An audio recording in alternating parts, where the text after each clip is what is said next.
Comme elles sont les seules à connaître le code de l'alarme de la galerie, Alix confronte Maeva.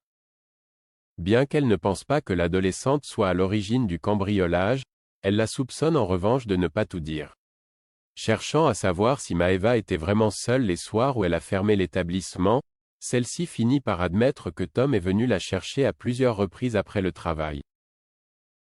Elle insiste cependant sur le fait qu'il n'a rien à voir avec toute cette histoire. Alix et Maeva se rendent ensuite à la marina puis questionnent Tom sur la nuit du cambriolage. Dans la mesure où il affirme qu'il était chez sa copine, Alix exige que Maeva appelle sa mère mais la jeune fille répond qu'elle n'est pas joignable car elle est au travail. Alix les prévient alors que si elle n'a pas de nouvelles de Karine d'ici la fin de journée, elle les dénoncera à la police. Elle informe également Maeva qu'elle ne veut plus qu'elle revienne à la galerie. Une fois seule, Maeva reproche à Tom d'avoir menti. En effet, l'adolescent n'a pas dormi chez sa copine le soir du cambriolage. Plus tard, Alix lit l'article de Mark Moore sur le cambriolage de sa galerie. Furieuse, elle appelle le journaliste pour lui faire part de son mécontentement. Après avoir précisé qu'il n'avait pas vraiment eu le choix, Mark lui présente ses excuses. Peu après, Alix reçoit la visite de Nicolas. Il faut dire que le conservateur a lu l'article du Midi Libre et qu'il se pose des questions sur le passé de la galeriste.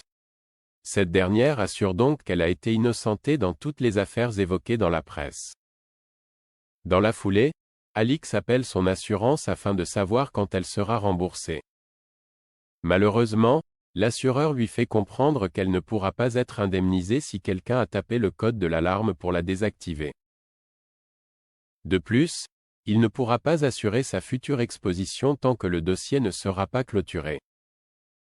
En fin de journée, Tom débarque à la galerie et avoue à Alix avoir fait faire un tour de bateau à un client au moment du cambriolage avant de jurer qu'il n'a rien à voir avec cette histoire. Par la suite, Alix rejoint Ludo pour boire un verre et lui raconte ses dernières péripéties. Comme elle ne voit ni Tom ni Maeva cambrioler la galerie, Ludo lance avec humour que c'est peut-être Nicolas qui est caché derrière tout ça. À la demande de sa fille, François se rend à l'hôpital pour passer quelques examens. Après lui avoir pris la tension, le docteur Cresson lui pose des électrodes pour enregistrer ses battements de cœur. À ce moment-là, François reçoit un appel d'Elisabeth qui lui demande de venir chez elle au plus vite. L'homme d'affaires met alors précipitamment un terme à son rendez-vous médical et se rend chez les Bastides. Une fois sur place, Elisabeth révèle à François qu'elle sait qu'il n'a jamais été diplômé de Harvard. Et autant dire que la femme d'affaires a bien l'intention de divulguer cette information à toutes les personnes qui l'ont aidé à créer ces laboratoires pharmaceutiques, à savoir les banques et ses partenaires financiers.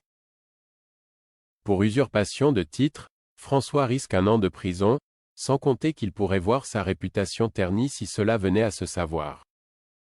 Cependant, Elisabeth est prête à garder le secret à condition qu'il arrête son chantage. François rentre alors dans une colère noire. Quelques secondes plus tard, il dénoue sa cravate et peine à respirer. Au plus mal, il finit même par faire un malaise sur le canapé. Même si elle hésite l'espace d'un instant, Elisabeth appelle les secours. Peu après, François est transporté en urgence à l'hôpital où il est pris en charge par sa fille et le docteur Cresson. Lorsque François reprend connaissance, il murmure à sa fille « C'est la faute d'Elisabeth » avant que son cœur lâche.